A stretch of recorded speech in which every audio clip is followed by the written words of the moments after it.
बिस्मिल्लाहिर्रहमानिर्रहीम अस्सलाम वालेकुम रहमतुल्लाह। मैं थोड़ा वीर डॉक्टर मुख्तार अहमद राजपुरी एक नवीं जगह ते नवीं वीडियो ਦੇ ਨਾਲ ਹਾਜ਼ਰ ਖਿਦਮਤ ਹਾਂ ਤੇ ਅੱਜ ਅਸੀਂ ਵੇਖਾਂਗੇ ਮੱਝਾਂ ਤੇ ਗਾਵਾਂ ਜਿਹੜੀਆਂ ਖੰਗੜ ਹੋ ਜਾਂਦੀਆਂ ਨੇ ਉਹਨਾਂ ਦਾ ਕਾਰੋਬਾਰ ਕਿਹੋ ਜਿਹਾ ਰਹੇਗਾ। ਤੇ ਜੇ ਤੁਹਾਡੇ ਕੋਲ ਮੌਜੂਦ ਨੇ ਦੁੱਧ ਥੋੜਾ ਇੰਨੀਆਂ ਪਈਆਂ ਨੇ ਲਿਸੀਆਂ ਨੇ ਮਾੜੀਆਂ ਨੇ ਤੇ ਤੁਸੀਂ ਉਹਨਾਂ ਨੂੰ ਕਿਵੇਂ ਸਿਹਤਮੰਦ ਤੇ ਮੋਟਾ ਕਰ ਸਕਦੇ ਹੋ। ਤੇ ਆਓ ਜੀ ਤੁਹਾਨੂੰ ਵਿਖਾਉਂਦੇ ਆ ਇਹ ਮੱਝ ਜਨਾਬ, ਇਹ ਵੇਖੋ ਜੀ, ਦਿਖਾਓ ਜੀ ਜਰਾ ਇਹ ਸ਼ਰਾਦੀ ਜਿਹੜੀ ਹੈ एपट साहब कितने दी आई सी माशाल्लाह? 3.5 दी आई सी, आए तो कोई 4 साल पहले। अच्छा 4 साल पहले 3.5 लाख रुपए दी आई सी। ए जरा चले हो परा ए जी पिछला पासा वहां उधर आजा, ए देखो जी ये तू देखो ए रीढ़ दी हड्डी जी है ए सारी बिल्कुल नंगी हो गई है। ये उत्ते तुहानू कोई मास कोई पट्ठा जरा गोश्त है कोई जी डेपोजिशन होनी चाहिए है, कोई चर्बी चढ़ी होनी चाहिए है। यह जगह जी है सारी गुत्थी दी होए, मास चढ़िया दा होए, गोश्त होए इस जगह ते ते जानवर का लेवा भी चंगा चाहे बनाओ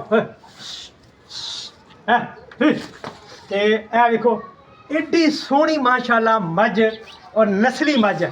लेकिन सिर्फ या मालक को टाइम नहीं, उन्हें नौकर रखे दा ते जिहड़ा नौकर रखिया पट्ठे पाने वास्ते, गोया इकट्ठा करने वास्ते, पानी पाने वास्ते, पिलाने वास्ते उस टाइम नहीं दिंदा पिया, वो ख्याल नहीं करता पिया। तो यह तो होगी एक मझ दी देख रहे जे किवें बेरुखी है। यह हो जी दूसरी बहाओ है छला दी, यह वेखो इसदा माशाल्लाह चेहरा मोहरा बिल्कुल माशाल्लाह सोहना और नस्ली मझ, अगों मूँह जिहड़ा थोड़ा जिहा लम्मा और छोटा। तो यह वेखदे ए हुण इहदा भी हाल जिहड़ा चल भी पाओ चल ये वेखो जी ਇਹ नज़र आ रही है जनाब ਦੀਆਂ ਹੱਡੀਆਂ। ਇਹ ਵੇਖੋ ਪਿਛਲਾ ਪਾਸਾ ਜਿਹੜਾ ਇਹ ਬਿਲਕੁਲ ਜਿਹੜਾ ਇਹ ਸੁੱਕਾ ਲੱਗਦਾ ਪਿਆ, ਹੱਡੀਆਂ ਦੀ ਮੁੱਠ ਤੇ ਇਹ ਜਿਹੜੀਆਂ ਨੇ ਪਸਲੀਆਂ ਨੇ ਉਹ ਵੀ ਨਜ਼ਰ ਆਉਂਦੀਆਂ ਪਈਆਂ ਤੇ ਇਹ ਜਿਹੜੀਆਂ ਹੱਡੀਆਂ ਨੇ ਇਹ ਵੀ ਨਜ਼ਰ ਆਉਂਦੀਆਂ ਪਈਆਂ ਨੇ। ਤੇ ਇਹ ਵੇਖੋ ਸ਼ਰਾਦੀ ਜਨਾਬ ਕਿੱਡੀ ਸੋਹਣੀ ਮਾਸ਼ਾਅੱਲਾ। ਇਹ ਜਿਸ ਟਾਈਮ ਆਈ ਸੀ ਤੇ ਇਹ ਗੁੱਥੀ ਦੀ ਸੀ ਮਾਸ਼ਾਅੱਲਾ, ਜਿਸਮ ਦੇ ਉੱਤੇ ਇੱਕ ਰੌਣਕ ਸੀ, ਚਮਕ ਸੀ, ਇਹਦੀ ਰੁੱਤ ਤੇ ਇਹਦੀ ਰੱਤ ਵੇਖਣ ਵਾਲੀ ਸੀ ਉਸ ਟਾਈਮ ਇਹ ਜਿਸ ਟਾਈਮ ਆਈ ਸੀ। ਤੇ ਹੁਣ ਵੇਖ ਰਹੇ ਜੇ ਇਹ ਜਿਸਮ ਤੇ ਇਹ ਵੇਖੋ ਹੱਡੀਆਂ ਨਜ਼ਰ ਆਉਂਦੀਆਂ ਪਈਆਂ ਜੇ ਕਮਰ ਦੇ ਮੋਹਰੇ ਨੇ। ਇਹ ਜਿਹੜੀ ਹੈ ਇਹ ਵੇਖ ਰਹੇ ਜੇ ਇਹ ਪਿੱਛੋਂ ਵਹਾਓ ਜੀ ਦਾ ਇਹ ਵੇਖੋ।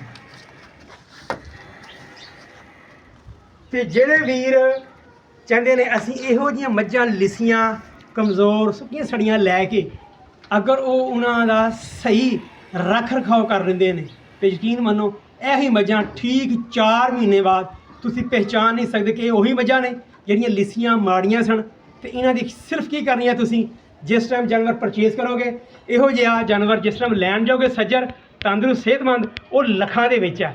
ਤੇ ਜਿਸ ਟਾਈਮ 3-4 ਮਹੀਨਿਆਂ ਬਾਅਦ ਤੁਸੀਂ ਇਹਦਾ ਖਿਆਲ ਨਹੀਂ ਕੀਤਾ, ਲਿਸੀਆਂ ਹੁੰਦੀਆਂ ਕਮਜ਼ੋਰ ਹੁੰਦੀਆਂ ਗਈਆਂ ਤੇ ਇਹੋ ਜਿਹੜੀ ਹੈ ਇੱਕ ਜਾਨਵਰ ਜਿਹੜਾ ਤੁਹਾਨੂੰ 1.5 ਲੱਖ ਰੁਪਏ ਜਿਹੜਾ ਉਹ ਤੁਹਾਡਾ ਮਾਰ ਦੇਗਾ, ਘਟਾ ਦੇਗਾ। ਕਿਉਂਕਿ ਜਾਨਵਰ ਦੇ ਉੱਤੇ ਰੁੱਤ ਨਹੀਂ ਹੋਏਗੀ, ਮਾਸ ਗੋਸ਼ਤ ਨਹੀਂ ਹੋਏਗਾ ਤੇ ਵੇਖਣ ਵਾਲਾ ਵੀ ਕਹੇਗਾ ਬਈ ਇਹ ਹੱਡੀਆਂ ਦੀ ਮੁੱਠ ਹੈ, ਮੈਨੂੰ ਲੈ ਕੇ ਕੀ ਕਰਾਂਗਾ। ਤੇ ਤੁਸੀਂ ਅਗਰ ਇਹੋ ਜਿਹਾ ਜਾਨਵਰ ਮੰਡੀ ਚੋਂ ਜਾਂ ਕਿਸੇ ਦੀ ਹਵੇਲੀ ਚੋਂ ਪਰਚੇਜ਼ ਕਰਦੇ ਹੋ ਉਹ ਤੁਹਾਨੂੰ ਸਸਤਾ ਮਿਲੇਗਾ। ਤੇ ਜੇ ਤੁਸੀਂ ਕਹਿੰਦੇ ਹੋ ਕਿ ਯਾਰ ਮੈਂ ਲੱਖਾਂ ਰੁਪਈਆ ਲਾ ਕੇ ਲੈ ਕੇ ਆਇਆ, ਮੈਂ ਕਿਉਂ ਵੇਚਾਂ, ਔਰ ਵੇਚਣੀਆਂ ਵੀ ਨਹੀਂ ਚਾਹੀਦੀਆਂ। ਤੇ ਜੇ ਅਗਲੇ ਘਰ ਜਾ ਕੇ ਅਗਲਾ ਵਪਾਰੀ ਇਹਨਾਂ ਦੀ ਸਾਂਭ ਕਰ ਸਕਦਾ ਹੈ, ਇਹਨਾਂ ਨੂੰ ਮੋਟਿਆਂ ਤਾਜ਼ਾ ਕਰ ਸਕਦਾ, ਤੇ ਤੁਸੀਂ ਕਿਉਂ ਨਹੀਂ ਕਰ ਸਕਦੇ।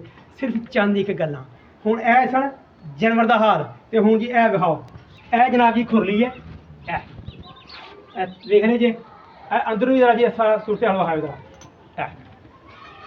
ਇਹ ਖੁਰਲੀ ਹੈ ਜੀ ਜਿੱਥੇ ਜਾਨਵਰਾਂ ਨੇ ਇਹ ਖਾਣਾ। ਇਹ ਇਧਰ ਮਾਰੋ ਜੀ ਇਹ ਮੈਂ ਵਿੱਚ ਜਾ ਰਿਹਾ ਤੇ ਇਹ ਵੇਖ ਰਹੇ ਜੇ ਇੱਕ ਤੇ ਇਹ ਵੇਖੋ ਦੂਸਰੀ ਇਹ ਹੁਣ ਤੋਂ ਵਹਾਣਾ ਅਸਲ ਦੇ ਵਿੱਚ ਤੁਹਾਨੂੰ ਮੈਂ ਕੀ ਚਾਹ ਰਿਹਾ। ਇਹ ਵਹਾਓ ਜੀ ਜਰਾ ਮੇਂਗਣਾ, ਇਹ ਬੱਕਰੀਆਂ ਥੱਲੇ ਮੇਂਗਣਾ ਇੱਕ ਇਹ ਹੋ ਗਈ। ਦੂਸਰੀ ਅੱਗੇ ਆ ਜਾਓ, ਥੋੜਾ ਜਿਹਾ ਅੱਗੇ ਆਓ। ਇਹ ਵੇਖ ਰਹੇ ਜੇ ਇਹ ਥੱਲੇ ਕੀ ਸੂਰਤ ਹਾਲ ਹੈ। ਇੰਨੇ ਕੁ ਪੈਰਾਸਾਈਟ ਮੌਜੂਦ ਨੇ, ਚਿੱਚੜ ਮੌਜੂਦ ਨੇ ਔਰ ਇੱਕ ਬਿਮਾਰੀ ਪਾਸਚੁਰਲੋਸਿਸ ਜਿਹੜੀ ਹੈ, ਕਲੋਸਟ੍ਰੀਡੀਅਲ ਇਨਫੈਕਸ਼ਨ ਜਿਹੜੀ ਹੈ ਇੱਥੋਂ ਬਣਨੀ ਹੈ। ਜਿਹੜੀ ਆਪਣਾ ਲਿਸਟਰੀਓਸਿਸ ਦੀ ਬਿਮਾਰੀ ਹੈ ਜਿਹੜੇ ਪਤਾ ਹੀ ਨਹੀਂ ਲੱਗਦਾ ਉਹ ਵੀ ਇੱਥੋਂ ਬਣਨੀ ਹੈ। ਜਗ੍ਹਾ ਗਿੱਲੀ ਹੋਏਗੀ, ਇਹ ਮੇਂਗਣਾ ਨੇ ਉੱਤੇ ਮਿੱਟੀ ਹੈ, ਉੱਤੇ ਫਿਰ ਜਨਾਬ ਜੀ ਜਿਹੜੀ ਪੁਰਾਣੀ ਜਿਹੜੀ ਉਹਨੇ ਖੁਰਾਕ ਛੱਡੀ ਦੀ ਆ ਉਹ ਪਈ ਹੈ। ਇਹ ਐਸਾ ਜ਼ਹਿਰ ਬਣਦਾ ਹੈ ਜਾਨਵਰ ਵਾਸਤੇ, ਤੁਸੀਂ ਜੋ ਮਰਜ਼ੀ ਪਾਓ ਜਾਨਵਰ ਨਹੀਂ ਵਧੇਗਾ। ਫੰਗਸ, ਉੱਲੀ, ਇੱਥੋਂ ਦੇ ਟੌਕਸਨ ਜਿਹੜੇ ਨੇ ਇਹ ਜਾਨਵਰ ਨੂੰ ਜਾਂਦੇ ਪਏ ਨੇ। ਅਤੇ ਮੈਂ ਆਪਣੇ ਭਰਾਵਾਂ ਨੂੰ ਇਹ ਅਰਜ਼ ਕਰਾਂਗਾ ਕਿ ਜਿੱਥੇ ਤੁਸੀਂ ਜਾਨਵਰ ਨੂੰ ਪੱਠੇ ਪਾਉਂਦੇ ਪਏ ਜੇ ਉਹ ਖੁਰਲੀ ਸਾਫ਼ ਕਰਿਆ ਕਰੋ, ਡੇਲੀ ਉਹਦੀ ਸਫਾਈ ਕਰੋ। ਅਤੇ ਜੇ ਕੋਈ ਖੁਰਲੀ ਤੋਂ ਵੇਖੋ ਨਾ, ਇਹ ਇੱਟਾਂ ਲੈ ਗਈ ਦੀਆਂ ਨੇ, ਇਹ ਵੇਖ ਰਹੇ ਜੇ, ਇਹ ਵੇਖੋ, ਇਹ ਸਾਰੀਆਂ ਜਿਹੜੀਆਂ ਨੇ, ਅਤੇ ਇਹ ਵੇਖੋ ਜੀ ਥੋੜ੍ਹਾ ਜਿਹਾ ਅੱਗੇ ਆ, ਇਹ ਵੇਖੋ, ਇਹ ਖੁਰਲੀ ਹੈ, ਇਹ ਪਰਲੀ ਕੰਧ ਹੈ, ਅਤੇ ਉਹਦੇ ਵਿੱਚ ਵੇਖੋ ਇਹ ਕੀ ਹੈ, ਇਹ ਵਿੱਚ ਸੁਰਾਖ ਨੇ, ਇੱਥੋਂ ਚੂਹੇ ਵੀ ਆਉਣਗੇ, ਇੱਥੋਂ ਛੱਕਲੀਆਂ ਵੀ ਆਉਣਗੀਆਂ, ਅਤੇ ਇੱਥੇ ਹੀ ਜਿਹੜੇ ਨੇ ਇਹ ਚਿੱਚੜ ਜਿਹੜੇ ਨੇ ਇੱਥੇ ਆ ਕੇ ਗਰੋ ਕਰਨਗੇ, ਵਿੱਚ ਹਾਈਡ ਕਰਨਗੇ। ਅਤੇ ਇਹ ਵੇਖੋ ਇਹ ਸਾਰੀਆਂ ਇੱਟਾਂ, ਅਤੇ ਇਹ ਵੇਖੋ ਜੀ ਜ਼ਰਾ, ਇਹ ਸਾਰੀ ਖੁਰਲੀ ਡਿੱਗੀ ਹੈ। ਜਿਹੜਾ ਨੌਕਰ ਰੱਖਿਆ ਉਹਨੇ ਇੰਨਾ ਖਿਆਲ ਨਹੀਂ ਕੀਤਾ ਕਿ ਯਾਰ ਮੈਂ ਡੇਲੀ ਇਹਨਾਂ ਨੂੰ ਪੱਠੇ ਪਾਣਾ। ਅਗਰ ਸਾਡੀ ਪਲੇਟ ਜਿਹੜੀ ਟੁੱਟੀ ਦੀ ਹੋਏ, ਪਲੇਟ ਸਾਫ਼ ਨਾ ਹੋਏ, ਭਾਵੇਂ ਬਿਰਯਾਨੀ ਰੱਖੋ ਤਾਂ ਆਲਾ ਦਰਜੇ ਦੇ ਭਾਵੇਂ ਉਹ 'ਚ ਸਾਲਣ ਪਾਓ, ਤੁਹਾਡਾ ਦਿਲ ਕਰੇਗਾ? ਕਦੇ ਵੀ ਨਹੀਂ ਕਰਦਾ।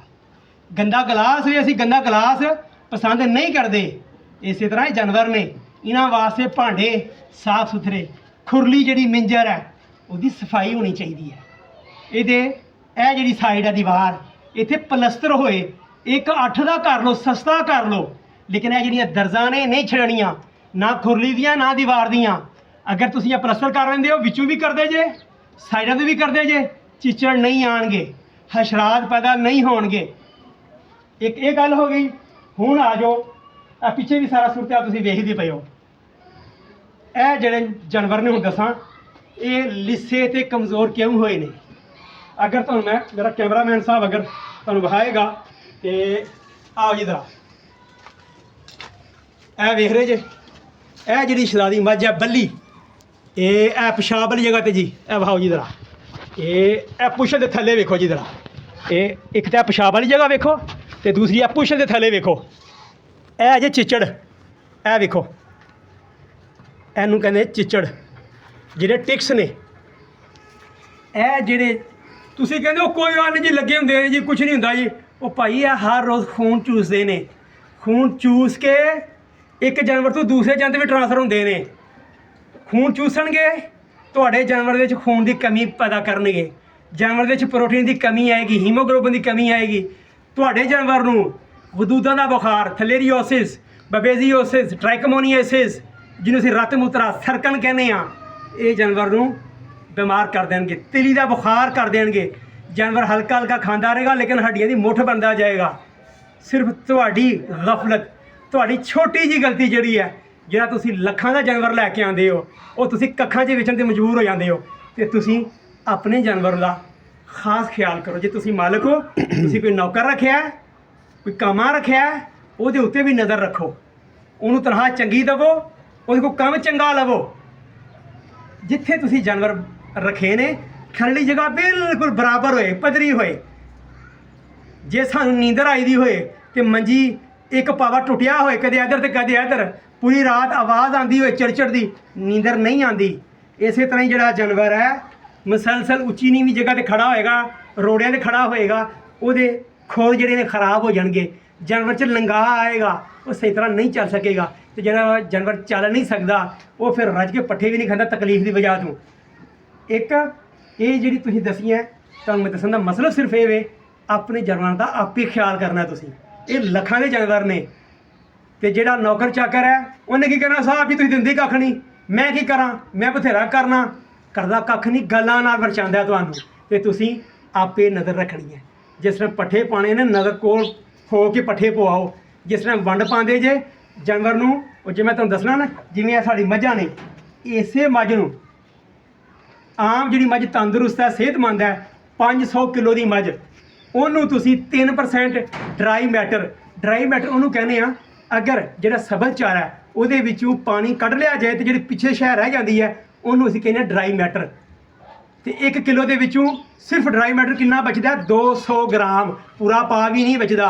ਅਤੇ ਤੁਸੀਂ ਆਪਣੇ ਜਾਨਵਰ ਨੂੰ ਡਰਾਈ ਮੈਟਰ ਬੇਸ 'ਤੇ, ਕਿਉਂ ਜੀ ਸਾਹਿਬ ਜੀ, ਹਾਂ, ਡਰਾਈ ਮੈਟਰ ਬੇਸ 'ਤੇ ਤੁਸੀਂ ਆਪਣੇ ਜਾਨਵਰ ਨੂੰ ਪੱਠੇ ਪਾਣੇ ਨੇ। ਉਹ ਤਾਂ ਮੈਂ ਕੀ ਦੱਸਿਆ ਸੀ, ਇਹ ਮੱਝ ਹੈ 3% ਬਾਡੀ weight ਉਹਦਾ ਵਜ਼ਨ ਕਰ ਲਓ, 3% ਦੇਣਾ ਹੈ।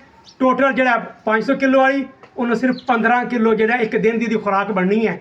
ਉਹਦੇ ਵਿੱਚੋਂ ਤੁਸੀਂ 2/3 ਹਿੱਸਾ ਡਰਾਈ ਮੈਟਰ ਟੋਟਲ ਜਿਹੜਾ ਬਣਿਆ ਸੀ ਉਹਨੂੰ ਸਬਜ਼ ਪੱਠੇ ਦੇਣੇ ਨੇ, ਹਰੇ ਪੱਠੇ ਪਾਣੇ ਨੇ।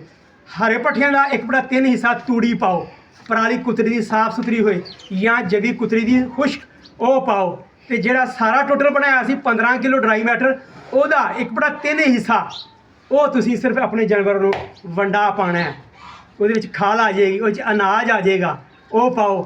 ਹਰ 3 ਮਹੀਨਿਆਂ ਬਾਅਦ ਆਪਣੇ ਜਾਨਵਰ ਨੂੰ ਪੇਟ ਦੀ ਕੀੜੇ ਦੀ ਦਵਾਈ ਪਿਲਾਓ। ਟਾਈਮ ਦੇ ਮੁਤਾਬਕ ਆਪਣੇ ਜਾਨਵਰ ਨੂੰ ਹਿਫਾਜ਼ਤੀ ਟੀਕੇ ਲਵਾਓ। ਜਗ੍ਹਾ ਸਾਫ਼ ਸੁਥਰੀ ਰੱਖੋ, ਸਾਫ਼ ਸੁਥਰਾ ਪਾਣੀ ਪਿਲਾਓ।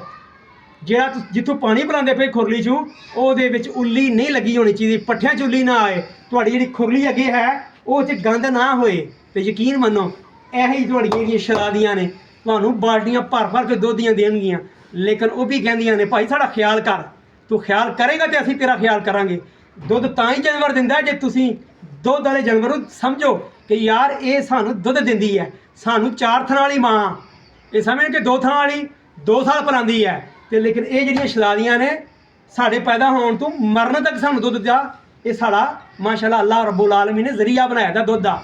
ਤੇ ਇਹਦਾ ਖਿਆਲ ਕਰਾਂਗੇ, ਇਹ ਸਾਡਾ ਖਿਆਲ ਕਰਨਗੀਆਂ, ਸਾਨੂੰ ਫਾਇਦਾ ਦੇਣਗੀਆਂ, ਬੱਚੇ ਚੰਗੇ ਦੇਣਗੀਆਂ, ਟਾਈਮ ਤੇ ਬੋਲਣਗੀਆਂ, ਟਾਈਮ ਤੇ ਗੱਭਣ ਹੋਣਗੀਆਂ।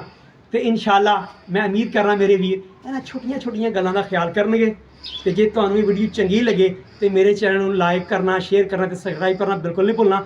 ਆਪਣੇ ਜਾਨਵਰਾਂ ਦਾ ਆਪੇ ਖਿਆਲ ਕਰੋ।